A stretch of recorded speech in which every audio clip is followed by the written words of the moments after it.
The Great Debaters Contest is powered by Blaze, by Safaricom, the Youth Network.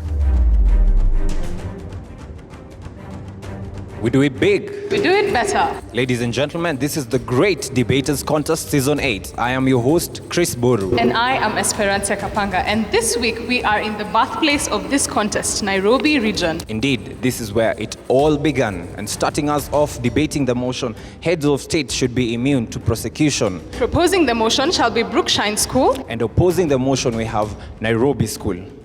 Ladies and gentlemen, who will have the day? Let's wait and see. Proposer number 1, you have 3 minutes.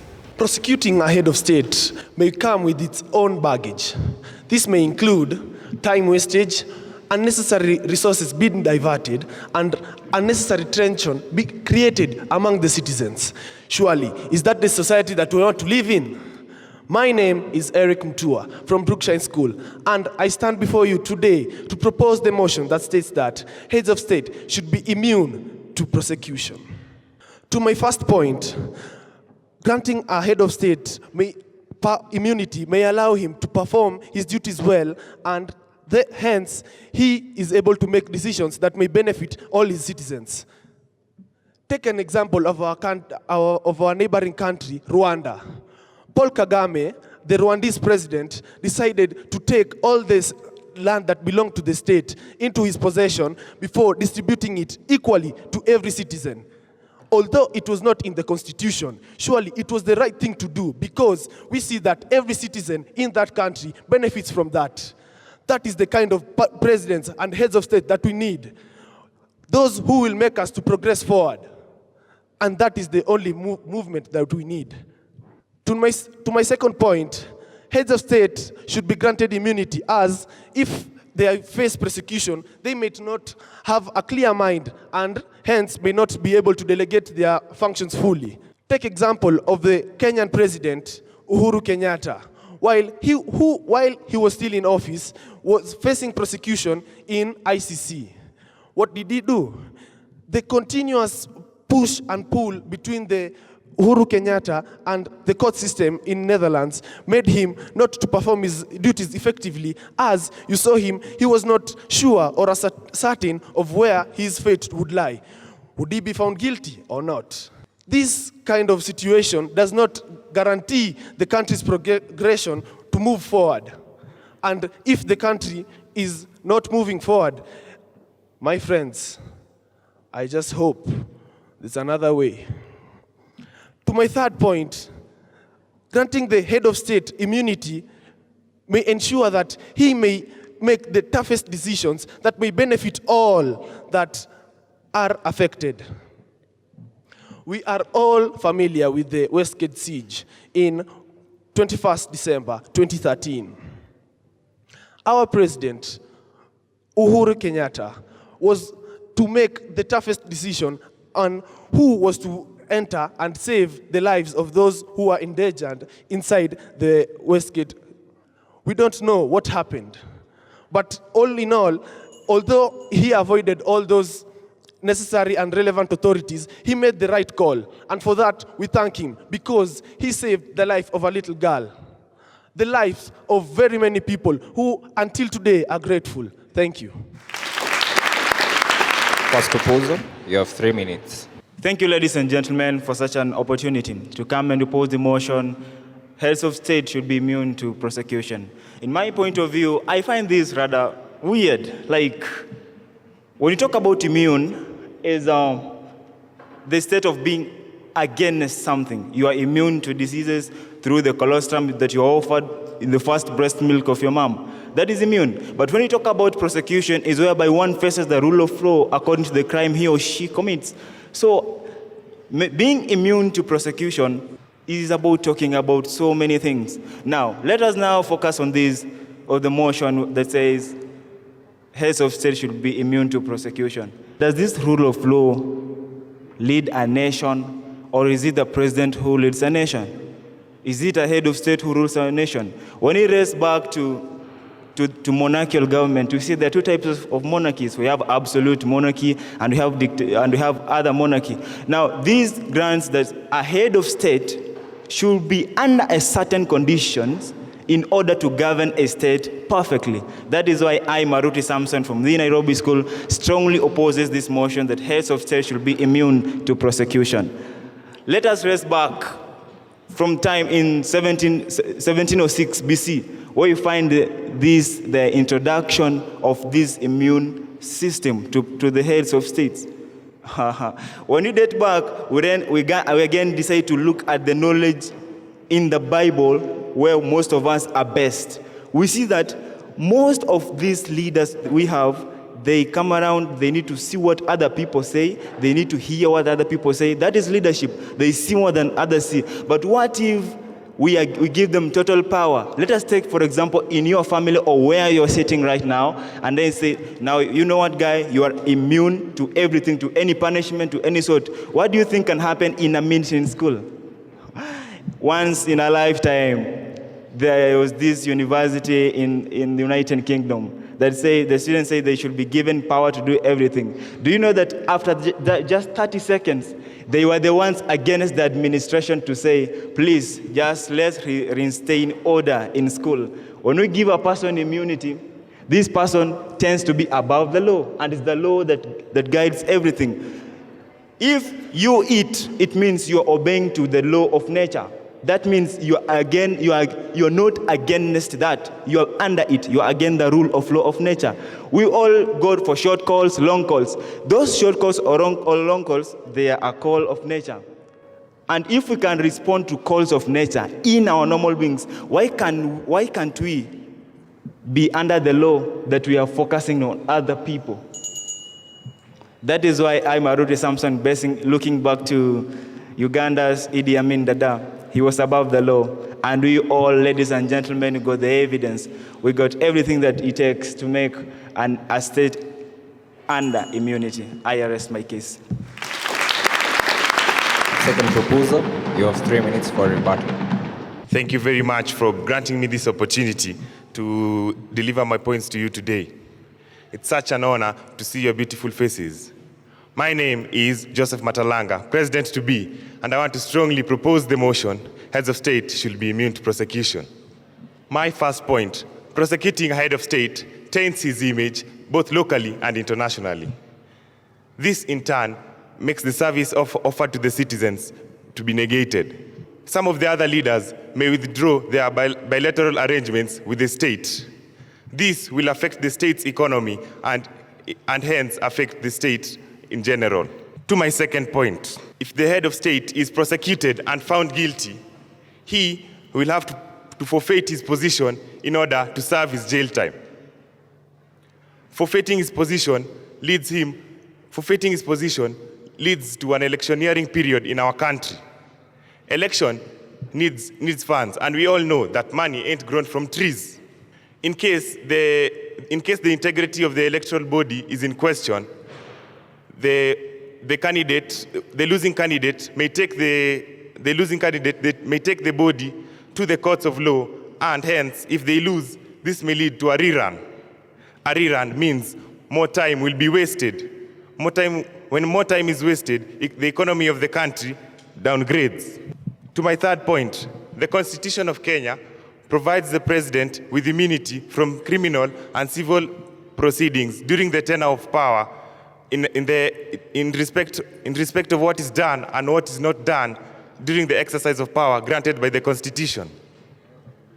With this kind of immunity, the head of state may have a sense of security in decisions made with the interest of the country best at heart. When the head of state makes such tough decisions, he or she will not have time to consult with the relevant authorities over vital matters such as terrorism. With this in mind, we therefore are proposing the motion, heads of state should be immune to prosecution. But I suggest that prosecution should be done after his term, in which prosecution should be done after the term, in which this will promote integrity of the offices of the president. Thank you. Second proposal, you have 3 minutes for rebuttal. Idi Amin, Muammar Gaddafi, All these are scot-free, yet millions of lives lie 6 feet under. Ubira Julius, opposing the motion, heads of state should be immune. Now, my proposals are quite tall compared to us, must agree. I want to bring this into consideration. When heads of state are immune, what happens? There's perpetuation of crime against humanity. We've seen countless of people die. I've mentioned one, Idi Amin. How many lives were lost in Uganda? Simply because this person could not be caught. Two, when you talk about prosecuting a president is a wastage of time, I agree, time is money, but can money buy lives? You sit down and wonder, so all these lives that are lost, this president can't just be caught. Simply because he is the head of state, does that make him immune? Really? Two, we all agree that no one is above the law. We are all equal. And this makes, with the immunity of the president, this makes justice behave like a toothless bulldog. What do I mean? That these people, simply because they are given the mandate to serve us as our heads of state, does that mean that they cannot do any crime? What happens when they do this crime? Really? To my proposing side, the country cannot move forward simply because the president is prosecuted. How? Really, can the country move forward when millions of lives are lost? We are talking about labor here. We need labor. They are the heads of state, but really, deep down you know that we've lost a lot of people. We've found so much with the wrong people. This gives them a lead to be dictators. Should they? Should they be given a chance to squander things just because they are the heads of state?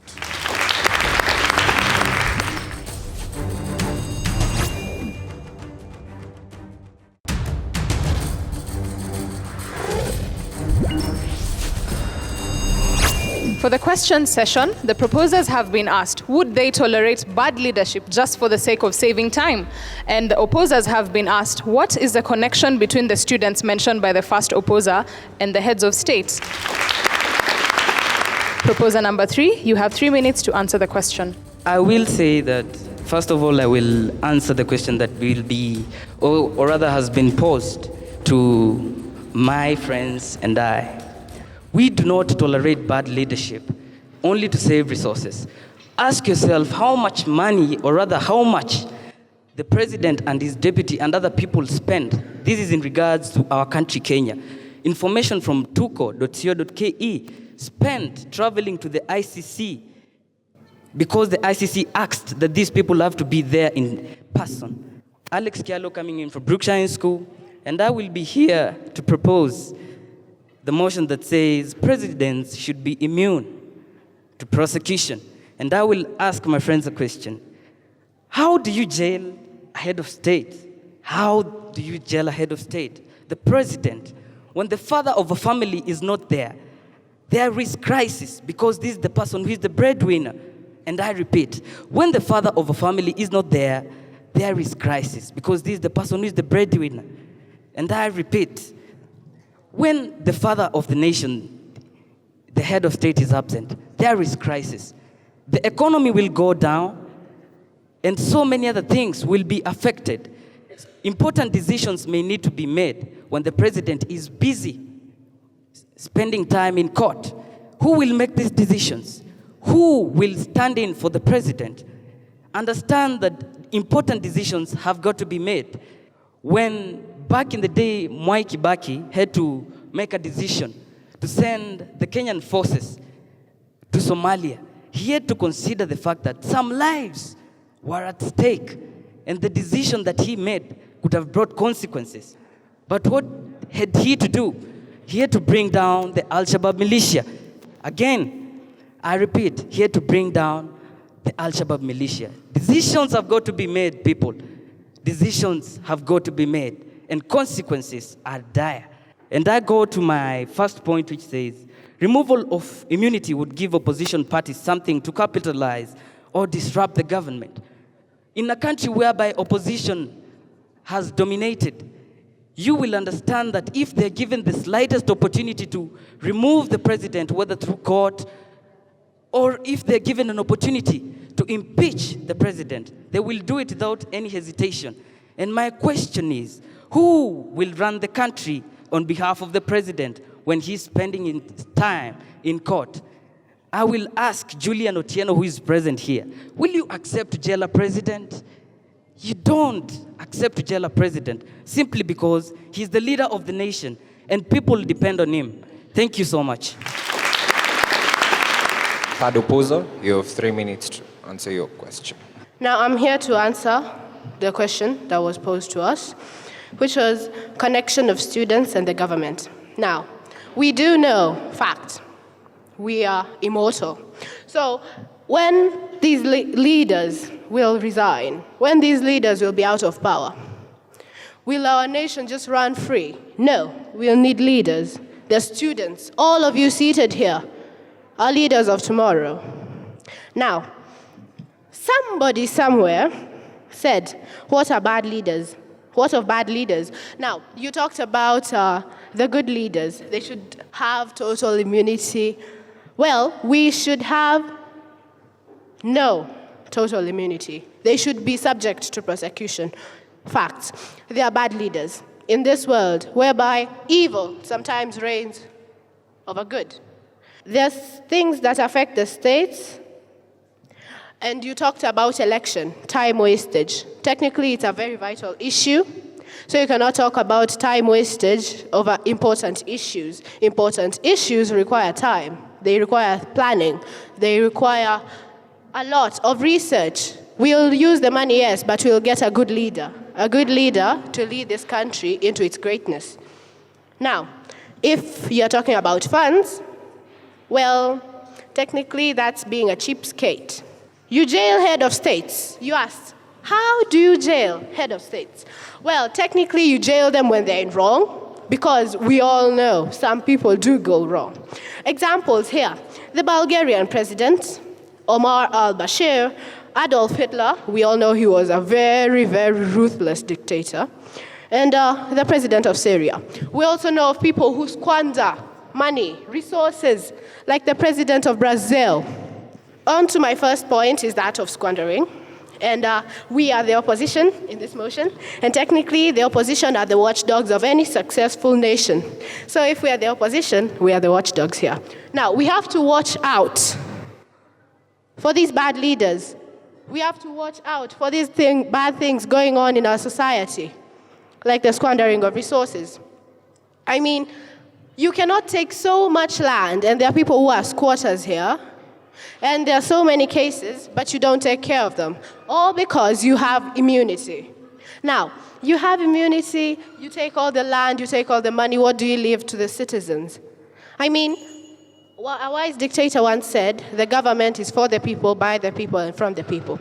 So if we have a government, it must be a legitimate government which will lead us well. Thank you.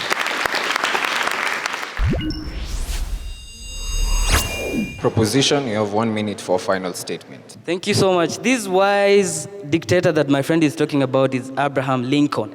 And this dictator was ruling absolutely. Thank you so much, my friend, for supporting our motion. And we say that opposition is there to watch out on the government. But you should not give them a loophole. When they wake up one morning and they remove a president from the seat. And I want to also add on something. Instability in the country will come because these heads of state do have supporters. I mean, if you remove a head of state from his reign, or rather from his seat, then his supporters will go rowdy and they will want his leader to come back in. Ukweli uongo. When you remove a head of state, our economy will go down and foreign investors would want to come in our country. Why? Who will they come to talk to if the president is in court? I mean, what is this talk all about? Thank you so much.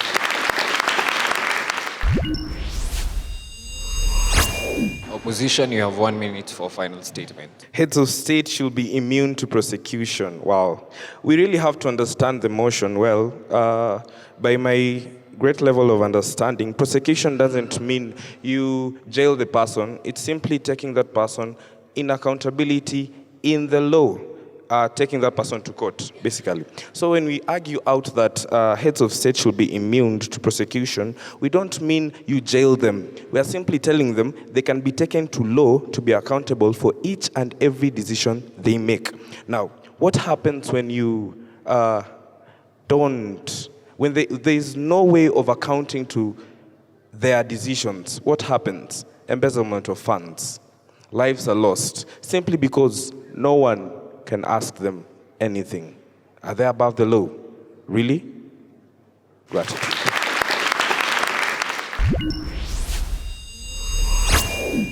We are not very impressed. We were hoping that there could have been more. Why? Do we have examples of heads of state that are immune to prosecution? Yes. Could that have been given in from the proposition? Absolutely. Do we have heads of states that are not immune as well? Yes. Could there have been examples? Absolutely. So we would have wanted you to build cases, and that's how the first speakers do. You would have built cases by examples and evidence. And every time you mention any evidence, you want to give that. Somebody even mentioned that Gaddafi was immune to prosecution. Gaddafi, last I checked, Gaddafi is no more, is it? So you don't want to give examples as if they're fresh. I think the third speaker stood out for us, both of us. So I want to appreciate Alex and Mwangi for what you did.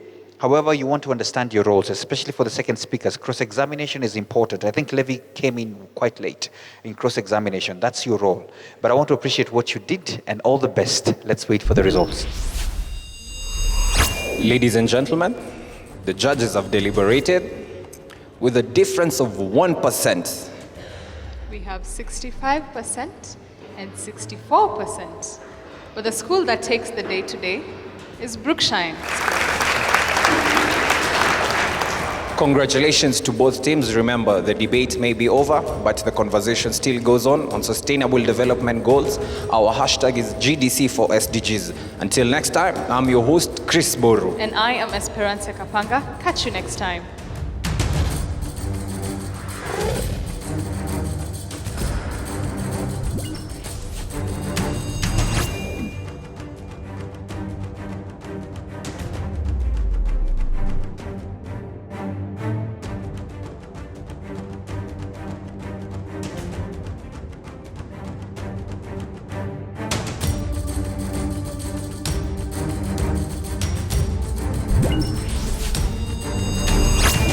The Great Debaters Contest is powered by Blaze, by Safaricom, the Youth Network.